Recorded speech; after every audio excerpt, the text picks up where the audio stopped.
ಚಕ್ರವರ್ತಿ ಸೂಲಿಬೆಲೆ ಉಪನ್ಯಾಸದ ಕಾರ್ಯಕ್ರಮಕ್ಕೆ ನೋಟಿಸ್ ಕೊಟ್ಟಂತಹ ವಿಚಾರ ಪಬ್ಲಿಕ್ ಟಿವಿಯ ಜೊತೆಗೆ ಚಕ್ರವರ್ತಿ ಸೂಲಿಬೆಲೆ ಅವರು ಮಾತನಾಡಿದ್ದಾರೆ. ತಮ್ಮ ಮೊದಲ ಪ್ರತಿಕ್ರಿಯೆ ಕೊಟ್ಟಿದ್ದಾರೆ.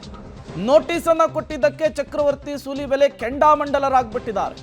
ನಾನು ಮೊದಲ ಬಾರಿಗೆ ಈ ರೀತಿಯ ನೋಟಿಸ್ ಅನ್ನು ನೋಡ್ತಾ ಇರೋದು ಅಂತ ತಿಳಿಸಿದ್ದಾರೆ. ಅಧಿಕೃತವಾಗಿ ಆದೇಶವನ್ನ ಕೊಡದೆ ಗಡಿಪಾರು ಮಾಡುವಂತಹ ಹುನ್ನಾರ. ಪೊಲೀಸರೇ ಹೆದರಿದ್ದಾರಾ ಇಲ್ಲ ನಮ್ಮನ್ನ ಹೆದರಿಸ್ತಿದ್ದಾರಾ ಅಂತ ಪ್ರಶ್ನೆ ಮಾಡಿದ್ದಾರೆ. ನಮ್ಮ ಕಾರ್ಯಕರ್ತರಿಗೆ ಭಯಪಡಿಸುವಂತಹ ಕೆಲಸ ಈ ಸರ್ಕಾರದ ಕಡೆಯಿಂದ ಆಗ್ತಾ ಇದೆ ಅಂತ ಹೇಳಿ ಸೂಲಿಬೆಲೆ ಚಕ್ರವರ್ತಿ ಅವರು ಮಾತನಾಡಿದ್ದಾರೆ. ಚಿಂತಕ ವಾಗ್ಮಿ ಚಕ್ರವರ್ತಿ ಸೂಲಿಬೆಲೆ ಅವರ ಎಲ್ಲ ಕಾರ್ಯಕ್ರಮಗಳಿಗೆ ಒಂದು ಸರ್ಕಾರ ಪೊಲೀಸರ ಮೂಲಕ ಲಗಾಮು ಹಾಕಲಿಕ್ಕೆ ಪ್ರಯತ್ನ ಪಡ್ತಾ ಇದೆಯಾ ಅನ್ನುವಂಥ ಚರ್ಚೆಗಳು ನಡೀತಾ ಇದೆ. ನಮ್ಮ ಜೊತೆ ಚಕ್ರವರ್ತಿ ಸೂಲಿಬೆಲೆ ಅವರಿದ್ದಾರೆ. ಸರ್, ನಿಮ್ಮ ಹಳೆಯ ಎಲ್ಲ ಕೇಸ್ ಫೈಲ್ಗಳನ್ನು ಓಪನ್ ಮಾಡಿಸ್ತಾ ಇರೋದು ಮತ್ತು ಹೊಸ ಕಾರ್ಯಕ್ರಮಗಳಿಗೆ ಅಡ್ಡಿಪಡಿಸ್ತಾ ಇರೋದು, ಕುಂದಾಪುರದಲ್ಲಿ ಇದ್ದೀರಿ, ಏನು ಹೇಳ್ತೀರಿ ಇವತ್ತಿನ ಬೆಳವಣಿಗೆ ಅಂತ? ಈ ಸರ್ಕಾರದಿಂದ ಹೊಸತೇನು ನಿರೀಕ್ಷೆ ಯಾವತ್ತೂ ನಾನು ಇಟ್ಕೊಂಡಿಲ್ಲ. ಸಿದ್ದರಾಮಯ್ಯನವರು ಅಧಿಕಾರಕ್ಕೆ ಬಂದಾಗಲಿಂದ ಹಿಂದೂವಾದಿಗಳನ್ನು ಮತ್ತು ರಾಷ್ಟ್ರೀಯವಾದಿಗಳನ್ನು ಅವರು ಈ ಥರ ತಂಟೆ ಮಾಡುವಂಥ, ಅವರಿಗೆ ಕಿರಿಕಿರಿ ಮಾಡುವಂಥ ಪ್ರಯತ್ನ ಮಾಡಿಯೇ ಮಾಡ್ತಾರೆ ಅಂತ ಎಲ್ರಿಗೂ ಗೊತ್ತಿತ್ತು. ಅದರ ಮುಂದುವರಿದ ಭಾಗವಾಗಿದೆ.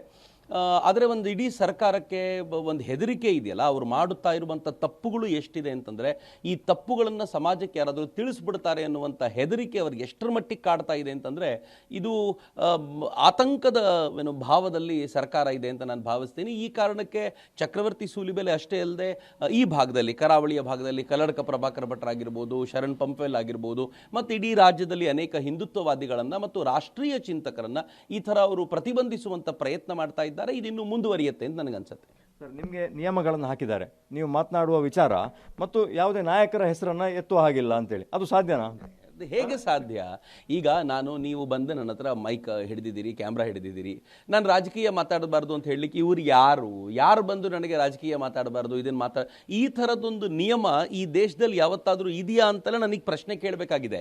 ನಾನು ಬಹುಶಃ ನಾನಾಗಿಯೇ ಕೋರ್ಟಿಗೆ ಹೋಗಿ ಕೇಳಬೇಕಾಗಿದೆ, ರಾಜಕೀಯ ಮಾತಾಡಬಾರ್ದು ಅಂತ ಏನಾದರೂ ನಿಯಮ ಇದೆಯಾ ಅಂತ.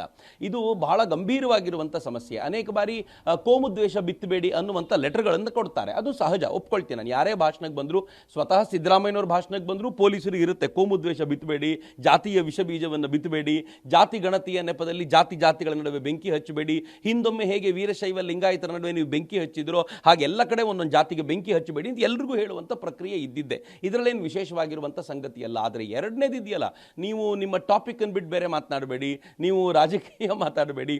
ಅದಕ್ಕೆ ನಾನು ಇಲ್ಲಿನ ಪೊಲೀಸರಿಗೆ, ಉಡುಪಿ ಪೊಲೀಸರಿಗೆ, ಅದು SP ಇರ್ಬೋದು ಅಥವಾ ಈ ಭಾಗದ ಸರ್ಕಲ್ ಇನ್ಸ್ಪೆಕ್ಟರು, DSP ಮತ್ತು SI ಯಾರು ಇದನ್ನು ಸ್ಪೆಷಲಿ ನೋಟಿಸ್ ಕೊಟ್ಟಿದ್ದಾರೋ ಅವರೆಲ್ಲರಿಗೂ ನಾನು ಕೇಳ್ಕೊಳ್ಳೋದು ಒಂದು, ಚಾಟ್ GPT ಥರ ನೀವು ಕರ್ನಾಟಕದಲ್ಲಿ ಒಂದು ಸೆಪರೇಟ್ ವಿಂಗ್ ಮಾಡಿ, ನಾನು ಎಲ್ಲೆಲ್ಲಿ ಹೋಗ್ತೀನೋ ಒಂದು ಪಾಯಿಂಟ್ ಮಾಡಿಕೊಡಿ ನನಗೆ, ಇಂತಿಂಥ ಪಾಯಿಂಟ್ ನೀವು ಮಾತಾಡಿ ಅಂತ, ನಾನು ಅದೇ ಪಾಯಿಂಟನ್ನು ಮಾತಾಡ್ತೀನಿ. ಸೊ ಹೀಗಾದರೆ ಬಹುಶಃ ನಿಮ್ಗೆ ಸಮಾಧಾನ ಆಗ್ಬೋದು, ನಿಮಗೆ ರೂಲ್ ಮಾಡ್ತಾ ಇರುವಂಥ ನಿಮ್ಮ ಆಕಾಗಳಿಗೂ ಕೂಡ ಒಂದು ಆನಂದ ಸಿಗ್ಬೋದು ಅಂತ ನನಗನ್ಸುತ್ತೆ. ಸರ್, ಇವತ್ತಿನ ಆ ಟಾಪಿಕ್ನಲ್ಲಿ ಈ ಹಿಂದಿನ 75 ವರ್ಷದ ಇತಿಹಾಸ ಹೇಳಲೇಬೇಕು.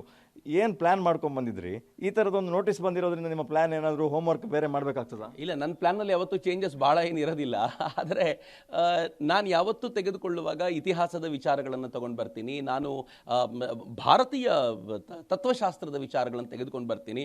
ಭಾರತದ ಚಿತ್ತ ಕಾಲ ಇದೇನಿದೆಯೋ ಅದನ್ನು ಬಿಂಬಿಸುವಂಥ ಪ್ರಯತ್ನವನ್ನು ಮಾಡ್ತೀನಿ, ಈಗಲೂ ಮುಂದುವರಿಸ್ತೀನಿ. ಇವ್ರು ಹೇಳಿದ್ದಾರೆ ಅಂತ ರಾಜಕೀಯ ನಾಯಕರ ಬಗ್ಗೆ ಮಾತನಾಡಬಾರ್ದು, ರಾಜಕೀಯ ನಾಯಕರ ಬಗ್ಗೆ ಮಾತನಾಡಬೇಕು, ಇದು ಬಹಳ ವಿಶೇಷ ಅಲ್ಲ. ಆದರೆ ಡೆಫಿನೆಟ್ಲಿ ನಾನು ಏನೇನು ತರಬೇಕು ಅಂತ ಅಂದ್ಕೊಂಡಿದ್ದೀನಿ ನಾವೆಲ್ಲ ತರ್ತೀನಿ. ಅದಕ್ಕೋಸ್ಕರ ಕೇಳ್ಕೊಂಡಿದ್ದೀನಿ, ಯಾರ್ಯಾರು ಚಕ್ರವರ್ತಿಯವರು ಬರಬಾರ್ದು ಇಲ್ಲಿಗೆ ಅಂತ ಹೇಳ್ತಾರೋ ಅವರೆಲ್ಲರೂ ಬಂದು ಕಾರ್ಯಕ್ರಮಕ್ಕೆ ಕೂತ್ಕೋಬೇಕು ಮತ್ತು ಕಾರ್ಯಕ್ರಮ ನೋಡಬೇಕು, ಸರಿಯಾಗಿರುವಂಥ ಭಾರತವನ್ನು ತಿಳ್ಕೊಳ್ಳುವಂಥ ಪ್ರಯತ್ನ ಮಾಡಬೇಕು ಅಂತ.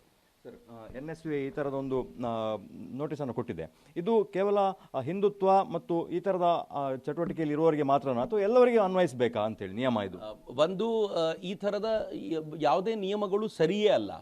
ಈ ದೇಶದಲ್ಲಿ 15 ನಿಮಿಷ ಸಮಯ ಕೊಟ್ಟರೆ ಹಿಂದೂಗಳನ್ನು ಮುಗಿಸ್ಬಿಡ್ತೀನಿ ಅಂತ ಹೇಳುವಂಥ ಓವೈಸಿಗೆ ಮುಕ್ತವಾಗಿರುವಂಥ ಪರವಾನಗಿ ಇದೆ. ಅವರು ಎಲ್ಲ ಕಡೆ ತಿರುಗಾಡಿಕೊಂಡು ಭಾಷಣ ಮಾಡ್ತಾರೆ. ಈ ನಾಡಿನಲ್ಲಿ ತಾವು ಕಾಫಿರರನ್ನು ಕೊಲ್ಲಬೇಕು ಅಂತ ಹೇಳಿರುವಂಥವರು ಮುಕ್ತವಾಗಿ ಭಾಷಣ ಮಾಡ್ತಿರ್ತಾರೆ. ಅಂಥದ್ರಲ್ಲಿ ಭಾರತೀಯರಿಗೆ ಭಾರತೀಯತೆಯನ್ನು ತಿಳಿಸುವಂಥ, ಭಾರತೀಯ ಕಥನವನ್ನು ವಾಪಸ್ ಮುಟ್ಟಿಸುವಂಥ ಪ್ರಯತ್ನಕ್ಕೆ ಅಡ್ಡ ಹಾಕುವಂಥ ಪ್ರಕ್ರಿಯೆ ಇದೆಯಲ್ಲ, ಇದು ಡೆಫಿನೆಟ್ಲಿ ಅಕ್ಸೆಪ್ಟಬಲ್ ಅಲ್ಲ. ಇದು ಕಾಂಗ್ರೆಸ್ನ ಗವರ್ಮೆಂಟೇ ಶುರು ಮಾಡಿದ್ದು. ನೀವು ತಸ್ಲಿಮಾ ನಜರೀನ್ರನ್ನ ಆಕೆ ಭಾರತಕ್ಕೆ ಬಂದಿದ್ದಾಗ ಇಲ್ಲಿಂದ ಓಡಿಸುವಂಥ ಪ್ರಯತ್ನ ಮಾಡಿದ್ರು. ಸಲ್ಮಾನ್ ರಶ್ದಿಯ ಪುಸ್ತಕವನ್ನು ನಿಷೇಧ ಮಾಡುವಂಥ ಪ್ರಯತ್ನ ಮಾಡಿದ್ರು. ಈ ನಿಷೇಧಿಸುವಂಥ, ಓಡಿಸುವಂಥ ಪ್ರಕ್ರಿಯೆ ಇದೆಯಲ್ಲ, ತಮಗಾಗದ ಸತ್ಯವನ್ನು, ಡೈಜೆಸ್ಟ್ ಮಾಡಿಕೊಳ್ಳಿಕ್ಕಾಗದ ಸತ್ಯವನ್ನು ಸುಳ್ಳು ಅಂತ ಹೇಳುವಂಥ ಈ ಪ್ರಕ್ರಿಯೆ ಮತ್ತು ಅಂಥವರನ್ನು ಮಟ್ಟ ಹಾಕುವಂಥ ಮಾಡುವಂತ ಪ್ರಕ್ರಿಯೆ ಕಾಂಗ್ರೆಸ್ಸಿಗೆ ಬಹಳ ಹೊಸತೇನಲ್ಲ, ಬಹಳ ಹಳೆದ್ರಿಂದ ಬಂದಿರುವಂತದ್ದು.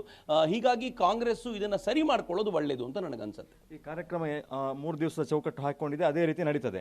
ಈ ತರದ ಒಂದು ಬೆಳವಣಿಗೆ ಆದಾಗ ಯುವ ಬ್ರಿಗೇಡ್ಗೆ ಅಥವಾ ಕಾರ್ಯಕ್ರಮ ಆಯೋಜಿಸಿದವರಿಗೆ ನೈತಿಕವಾಗಿ ಸ್ಥೈರ್ಯವನ್ನು ಕುಗ್ಗಿಸುವಂಥದ್ದು, ಅಂದ್ರೆ ಏನೋ ಮಾತಾಡಿಬಿಡ್ತಾರೆ ಸೂಲಿಬೆಲೆ ಅವರು, ಆಮೇಲೆ ಕೇಸ್ ಅನುಭವಿಸುವಂಥದ್ದು ಆ ಲೋಕಲ್ ಯುವಕರು, ಈ ತರದ್ದು ಒಂದು ನಡೀತಾ ಇದೆಯಾ ಅಂತ? ಅಬ್ಸಲ್ಯೂಟ್ಲಿ ಹೌದು. ಇದು ಹೆದರಿಸೋದು ಲೋಕಲ್ ತರುಣರನ್ನೇ.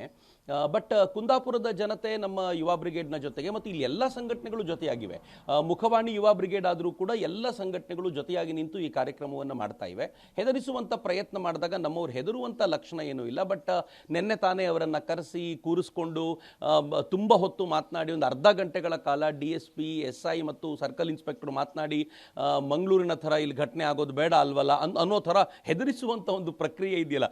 ಪೊಲೀಸರು ಇರೋದು ರಕ್ಷಣೆ ಕೊಡ್ಲಿಕ್ಕೆ. ಮಂಗಳೂರಿನಂತಾದ ಘಟನೆ ಇಲ್ಲಾಗತ್ತೆ ಅಂತಂದ್ರೆ ನೀವು ಕೈ ಚೆಲ್ಲಿ ಕೂತಿದ್ದೀರಾ ಅಂತ ಆಯ್ತಲ್ಲ, ನಿಮ್ಮ ಹತ್ರ ಸಣ್ಣ ಪ್ರಮಾಣದ ಇಂಟೆಲಿಜೆನ್ಸ್ ಇಲ್ಲ ಅಂತ ಆಯ್ತಲ್ಲ. ಅಂದ್ರೆ ಯಾವ ಪರಿ ದೈನೇಸಿ ಸ್ಥಿತಿಗೆ ಈ ನಾಡಿನ ಪೊಲೀಸ್ ವ್ಯವಸ್ಥೆಯನ್ನ ಸರ್ಕಾರ ತಂದುಬಿಟ್ಟಿದೆ ಅಂತ ಸರ್ಕಾರವೂ ಕೇಳ್ಕೊಳ್ಬೇಕು, ಪೊಲೀಸರು ತಮ್ಮನ್ನು ತಾವು ನೋಡ್ಕೊಳ್ಬೇಕು. ಅಲ್ಲಾಗಿರೋ ಘಟನೆ ಇಲ್ಲಿ ಆಗ್ಬಿಡತ್ತೆ ಅಂತ ನೀವ್ಯಾಕೆ ಅನ್ಕೊಳ್ತೀರಾ? ನೀವು ರಕ್ಷಣೆಗೆ ಅಂತ ಇರಬೇಕಾದಾಗ, ನಮ್ಮ ಟ್ಯಾಕ್ಸ್ನ ಹಣವನ್ನು ಕೊಟ್ಟಿರುವಾಗ ಇಟ್ ಈಸ್ ಯುವರ್ ಡ್ಯೂಟಿ, ಅದು ಆಗಬಾರದು ಎನ್ನುವಂಥ ಪ್ರಯತ್ನಕ್ಕೆ ನೀವು ಮಾಡಬೇಕಾಗಿರುವಂಥ ಎಲ್ಲ ಇಂಟೆಲಿಜೆನ್ಸ್ ಗ್ಯಾದರ್ ಮಾಡಬೇಕು. ಅದನ್ನು ಬಿಟ್ಟು ಯಾರು ಈ ವಿಚಾರಗಳನ್ನು ಮುಟ್ಟಿಸ್ಲಿಕ್ಕೆ ಹೋಗ್ತಾ ಇದ್ದಾರೋ ಅವರನ್ನೇ ತಡೆದು ಬಿಟ್ರೆ ನಾವು ಇವುಗಳನ್ನು ನಿಲ್ಲಿಸ್ಬಿಡ್ತೀವಿ ಅಂತ ಹೇಳುವಂಥ ಈ ಪ್ರಕ್ರಿಯೆ ಖಂಡಿತವಾಗಿಯೂ ಒಳ್ಳೆಯದಲ್ಲ.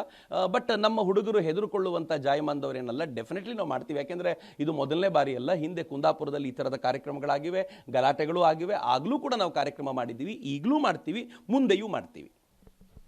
ಇದು ಚಕ್ರವರ್ತಿ ಸೂಲಿಬೆಲೆ ಅವರ ಮಾತು. ಕ್ಯಾಮರಾ ಪರ್ಸನ್ ಚೇತನ್ ಜೊತೆ ದೀಪಕ್ ಜೈನ್, ಪಬ್ಲಿಕ್ ಟಿವಿ, ಉಡುಪಿ.